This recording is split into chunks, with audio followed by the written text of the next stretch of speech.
안녕하세요. 올해 84세가 된 김80입니다. 오늘은 60대 여러분께 제가 지난 20여 년간 겪어온 경험을 바탕으로 작은 조언을 드리고자 합니다. 60대 참 특별한 시기죠. 저도 그 시절을 생생히 기억합니다. 은퇴를 앞두거나 이미 은퇴를 하신 분들, 아직 현역으로 활동하고 계신 분들 모두 계실 텐데요. 오늘 말씀드릴 이야기가 여러분의 앞으로 다가올 20년의 작은 도움이 되길 바랍니다.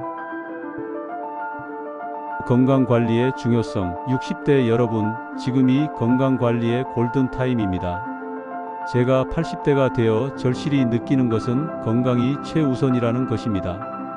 60대에 반드시 해야 할 건강 습관들부터 이야기하겠습니다. 첫째, 근력 운동을 시작하세요. 저는 65세부터 헬스장을 다니기 시작했는데 정말 늦었다고 생각합니다. 근육량이 줄어들기 시작하는 시기가 바로 60대입니다. 하루 30분씩이라도 꾸준히 운동하면 80대에도 혼자 계단을 오를 수 있습니다. 둘째, 정기검진을 소홀히 하지 마세요. 60대부터는 6개월에 한 번씩 종합검진을 받으시길 권합니다. 제 친구가 아프면 그때 가지라고 하더니 결국 발견이 늦어져서 고생 많이 했습니다. 셋째, 잠을 푹 잘 자야 합니다. 나이가 들수록 깊은 잠을 자기 어려워집니다. 저는 70대부터 잠자리에 들기 2시간 전에는 스마트폰을 보지 않습니다. 그리고 매일 같은 시간에 잠자리에 듭니다. 넷째, 치아 건강을 지키세요. 이것은 정말 중요합니다. 씹는 것이 불편해지면 영양 섭취가 어려워지고 전체적인 건강이 무너집니다. 지금부터라도 치과 정기검진을 받으시고 임플란트가 필요하다면 미루지 마세요. 인간관계의 재정비. 60대는 인간관계를 정리하고 재정비할 시기입니다. 제가 80대가 되어 깨달은 것은 사람이 전부라는 것입니다. 은퇴 후에도 지속될 관계와 그렇지 않은 관계를 구분하세요. 저는 은퇴 후 직장 동료들과 거리가 멀어지는 것을 보고 서운해했는데 지금 생각해보니 자연스러운 일이었습니다. 대신 진짜 친구 관계로 발전할 수 있는 분들을 소중히 하세요. 자녀들과의 관계에서 잔소리꾼에서 지지자로 역할을 바꾸세요. 60대까지는 부모로서 자녀들에게 조언을 많이 했다면 이제는 그들의 선택을 지지하고 응원하는 역할로 바뀌어야 합니다. 제가 가장 후회하는 것 중 하나가 70대 초반까지도 자녀들에게 이래라 저래라 했던 것입니다. 은퇴 후 배우자와 24시간 함께 있게 됩니다. 이때 많은 부부가 어려움을 겪습니다. 서로의 개인적인 시간과 공간을 존중하세요. 저와 아내는 각자의 취미 활동을 가지고 일주일에 2~3번은 함께 산책하는 시간을 가집니다. 60대에도 새로운 친구를 만들 수 있습니다. 동호회나 봉사활동, 평생교육원 등에서 만나는 분들과 깊은 우정을 나눌 수 있어요. 저는 70세에 서예 동호회에서 만난 친구와 지금까지 10년 넘게 교류하고 있습니다. 경제적 준비와 관리. 60대는 경제적으로 매우 중요한 시기입니다. 앞으로 20~30년을 살아가야 하는데 수입은 줄어들고 의료비는 늘어날 것입니다.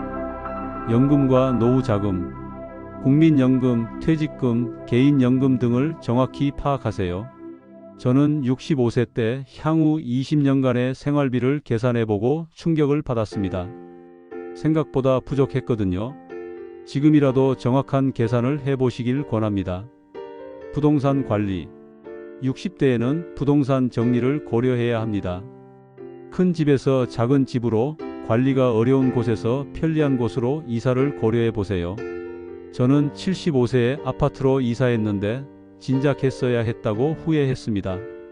의료비 준비. 나이가 들수록 의료비가 급증합니다.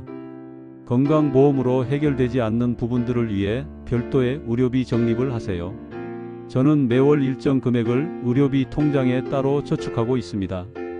자녀에 대한 경제적 지원. 자녀들의 결혼이나 내 집 마련 등을 위해 경제적 지원을 할 수 있지만 본인의 노후 자금을 위험에 빠뜨리지는 마세요. 부모가 자식에게 짐이 되지 않는 것이 최고의 효도라는 말을 기억하세요. 새로운 취미와 목표 찾기. 60대는 새로운 시작의 시기입니다. 직장에서의 정체성을 내려놓고 진정한 자신을 찾아가는 시간입니다. 저는 65세에 서예를 시작했고 70세에 사진을 배우기 시작했습니다. 80대인 지금도 계속하고 있어요. 취미는 단순한 시간 보내기가 아닙니다. 새로운 자극과 성취감을 주고 비슷한 관심사를 가진 사람들과의 만남을 가져다 줍니다. 나이가 들어도 배움은 계속되어야 합니다. 저는 늦은 나이에 스마트폰 사용법을 배웠고 간단한 요리를 배웠습니다. 새로운 것을 배울 때의 그 설렘과 성취감은 20대의 그것과 다르지 않습니다. 60대는 사회에 기여할 수 있는 마지막 기회라고 생각합니다. 저는 68세부터 지역 도서관에서 책 읽어주기 봉사를 했습니다. 누군가를 도우면서 얻는 보람은 돈으로 살 수 없는 것입니다. 거창한 목표보다는 작은 목표들을 세우세요. 매일 만보 걷기, 한 달에 책 2권 읽기, 3개월에 한 번 여행하기 같은 작지만 실현 가능한 목표들이 삶에 활력을 줍니다. 죽음에 대한 준비.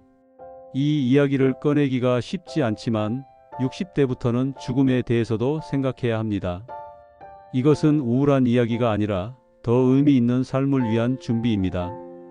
60대에 유언장을 작성하는 것이 좋습니다. 저는 70세에 유언장을 작성했는데 그 과정에서 정말 중요한 것이 무엇인지 깨달았습니다. 재산뿐만 아니라 가족들에게 하고 싶은 말도 적어두세요. 사전 의료 의향서를 작성하세요. 본인이 의식을 잃었을 때 어떤 치료를 원하는지, 어떤 치료를 원하지 않는지 미리 결정해 두는 것입니다. 가족들에게 어려운 결정을 떠넘기지 않기 위해서입니다.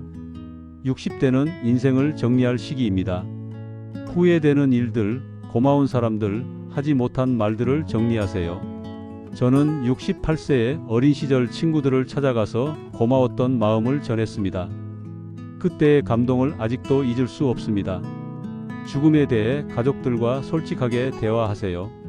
장례식은 어떻게 치르고 싶은지, 어디에 묻히고 싶은지 미리 이야기해두면 가족들의 부담을 덜어줄 수 있습니다. 60대 여러분, 앞으로의 20년은 정말 소중한 시간입니다. 건강하고 사랑하고 배우고 나누는 시간이 되시길 바랍니다. 제가 80대가 되어 가장 후회하는 것은 더 일찍 시작하지 못한 것들입니다. 운동도, 취미도, 가족과의 시간도 모두 더 일찍 시작했으면 좋았을 것들입니다. 60대인 지금 여러분에게는 아직 시간이 있습니다. 건강할 때 건강을 지키고 사랑하는 사람들과 시간을 보내고 새로운 것들에 도전해 보세요. 마지막으로 하고 싶은 말은 후회 없는 하루하루를 보내세요입니다. 내일을 위해 오늘을 희생하지 마세요. 오늘 하고 싶은 일, 만나고 싶은 사람, 가고 싶은 곳이 있다면 미루지 마세요. 여러분의 60대가 인생의 가장 아름다운 시기가 되기를 진심으로 바랍니다. 긴 시간 들어주셔서 감사합니다.